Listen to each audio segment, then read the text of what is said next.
we haven't actually talked about your special training. No. And why it is that you do have some parallels with Duncan O'Finian. And so having talked about the sort of Defense Authorization Act, at least on a very surface way, and explained that that is your motivation, can we actually go down that road to where we talk about where you've been and some of the information you have? Because you're, I don't know if it's your clearance level that gave you that, you know, the additional information about black projects and about certain aspects of, well, to name Area 51 specifically, possibly other places that you haven't told me about yet. Do you want to go, you know, start down that road slightly? Sure. The level of secrecy and secret facilities and the capabilities of our nationally kept secrets would shatter most people's imagination of what is possible. Area 51, Los Alamos, Dulce, 100 other top secret bases where information is kept or hidden from the public in general, it would be very hard to accept that all of this information that is currently held secret and classified is actually real. And you know this because why?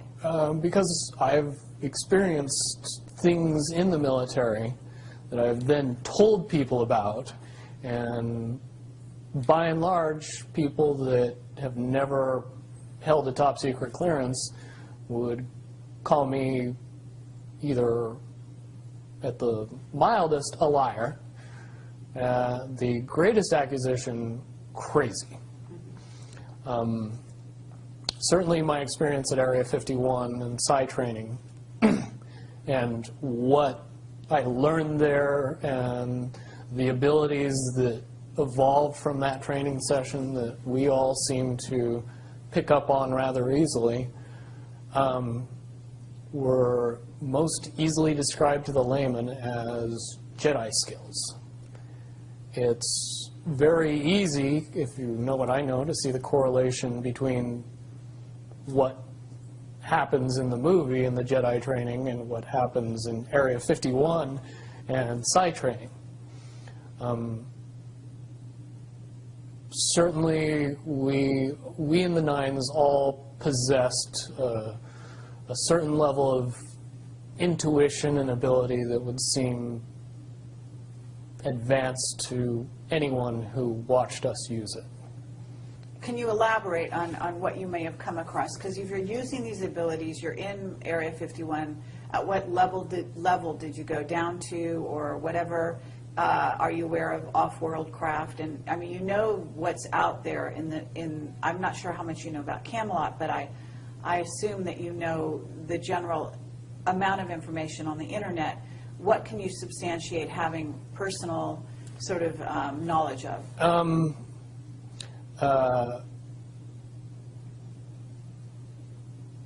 Extra beyond human abilities for every human, not subject to popular belief, but we as human beings are far more capable of using many, many advanced skills beyond 5 senses.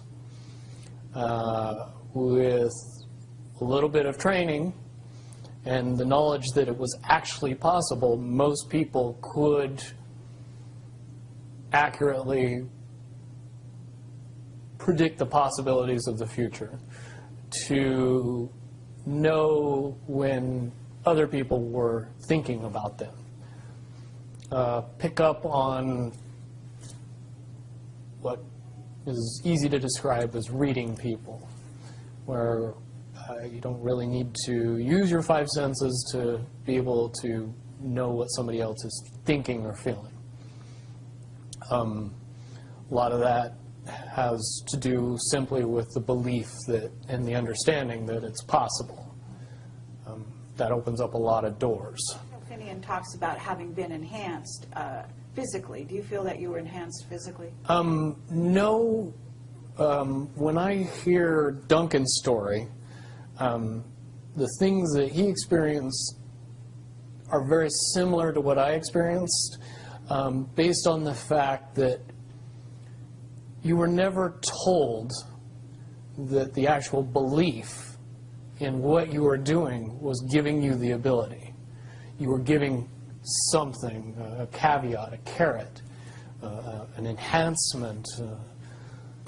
They could jam a small piece of metal in your arm, and that's enough to get you believing that you have these abilities, and they turn on. But one really doesn't have anything to do with the other, per se. I have had a device implanted in me, and I later was of the understanding that that device did not do what I was told it was doing. It was not to provide enhancement, it was to provide monitoring. Mm-hmm.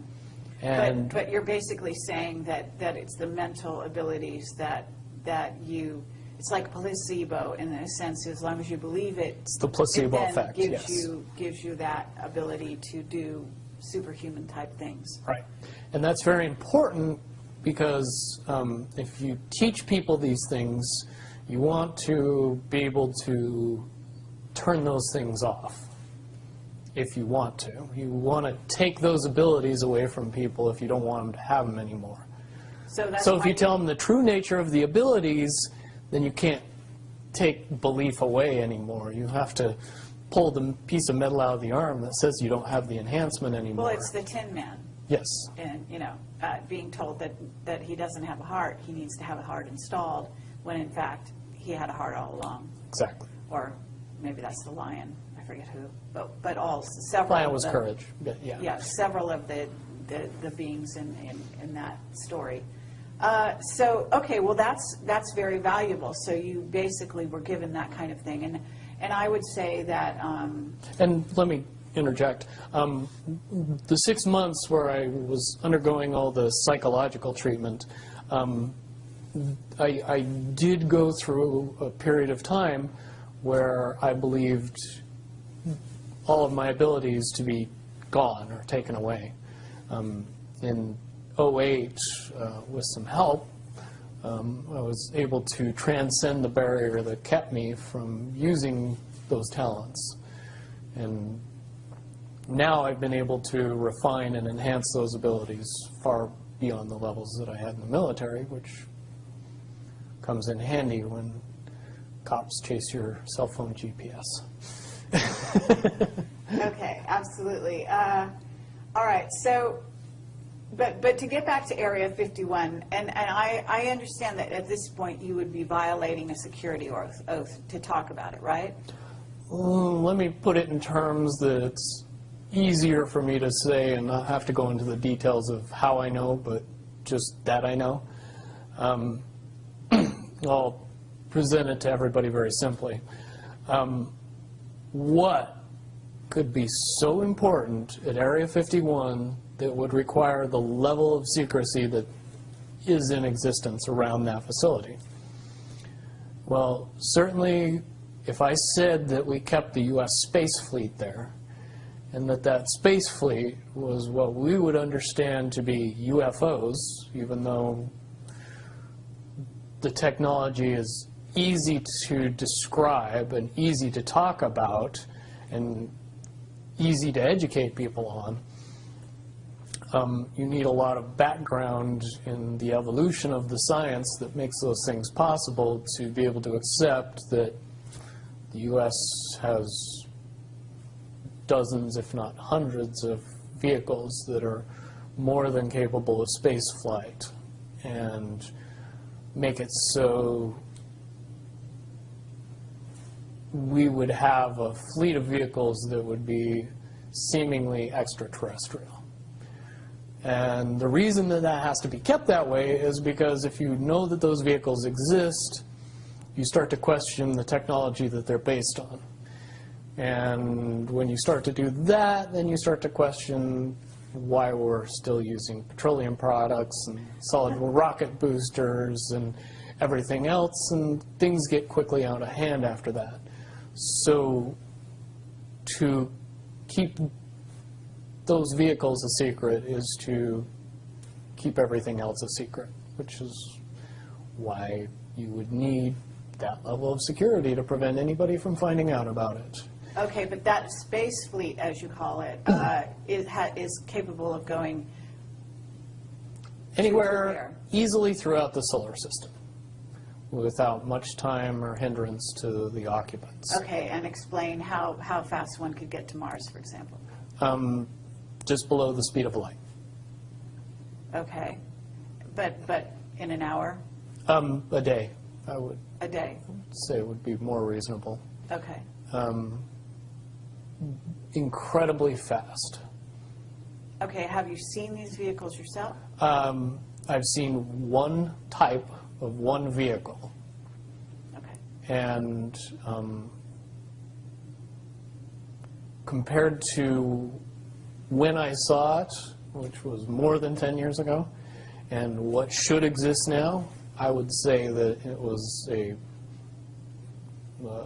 tinker toy bucket of parts compared to what we should have in existence now, based on the evolution of the technology that I know. As far as the off-world bases, I do not possess any personal knowledge. I do, however, believe in and have seen information that would suggest that anybody with a decent telescope could take a look at both the surface of the moon and the surface of Mars and see some things that look very terrestrial. Sure. And things that didn't exist 20, 30 years ago.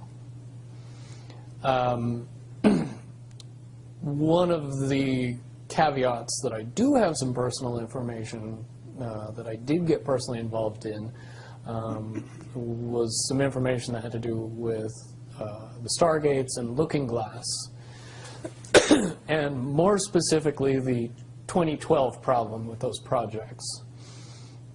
I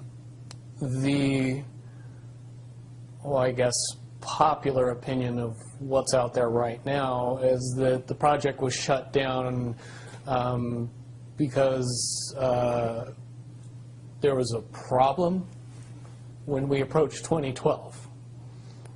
I've heard it described a number of ways, but to my knowledge, the problem is that the timelines converge on that point in time. And when you know enough about the Stargate projects and the Looking Glass project to know that how string theory works and how the possibility of possibilities works and how making one choice over here doesn't necessarily mean that the other choice couldn't exist at the same time. But once you get your brain wrapped around this subject, you find out that at the end of 2012, in an easy way to put it, the choices that we make become less and less consequential to the future. And eventually we're pushed into this bottleneck of time, no matter which choice we make. And that's important to the people that had access to Looking Glass, either at the mildest, a liar, the greatest accusation, crazy. Certainly my experience at Area 51 and Psi training and what I learned there and the abilities that evolved from that training session that we all seem to pick up on rather easily were most easily described to the layman as On that road to where we talk about where you've been, and some of the information you have, because your, I don't know if it's your clearance level that gave you that, you know, the additional information about black projects and about certain aspects of, well, to name Area 51 specifically, possibly other places that you haven't told me about yet. Do you want to go, you know, start down that road slightly? Sure. The level of secrecy and secret facilities and the capabilities of our nationally kept secrets would shatter most people's imagination of what is possible. Area 51, Los Alamos, Dulce, 100 other top secret bases where information is kept or hidden from the public in general, it would be very hard to accept that all of this information that is currently held secret and classified is actually real. And you know this because why? Because I've experienced things in the military that I've then told people about, and by and large, people that have never held a top secret clearance would call me